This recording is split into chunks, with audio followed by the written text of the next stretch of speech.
Hello guys, retread na, i-retread ulit, drain plug, lost thread po ito. Ayan, shoutout kay Kuya from Tansa, Cavite. Dinayo po kami, maraming salamat sa tiwala. Ito po pala yung drain plug niya.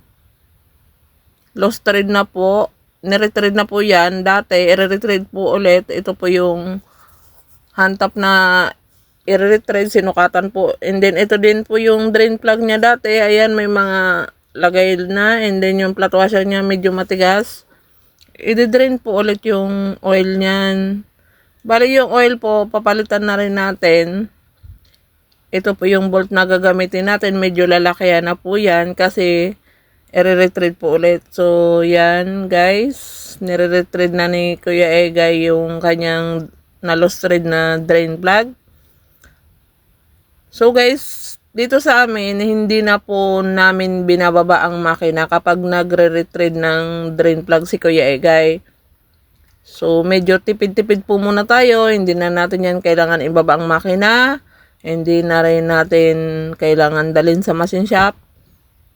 So, mabilis ang trabaho lang po. Medyo tipid po tayo. So, guys, ito na yung drain plug na gagamitin. Pinutulan po yan ni Kuya Egay. Kasi hindi po pwede yung mahaba at tukod po yan. So guys, makikita nyo may kulay itim. Ayan po. Yan po yung flat washer na gagamitin natin. So special washer po yung gagamitin natin. Rubberized. Pwede rin naman pong alloy. Kung may makuha po kayo. So guys, ito rubber yung ginamit. At malaki na po yung bolt na ginamit namin. So ayan. I-drain nyo ulit yung natirang oil. Kasi yung mga thread na nare-thread dyan, mailabas po yan. Linisan po muna yan.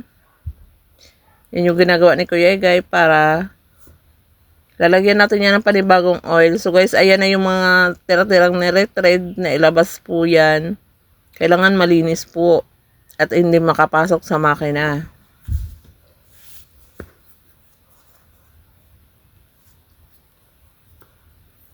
Yan, kailangan nyo po yan hanginan para mailabas yung mga nire-thread. So guys, ito na yung bolt and then flat washer na gagamitin natin. Sakto lang po yan.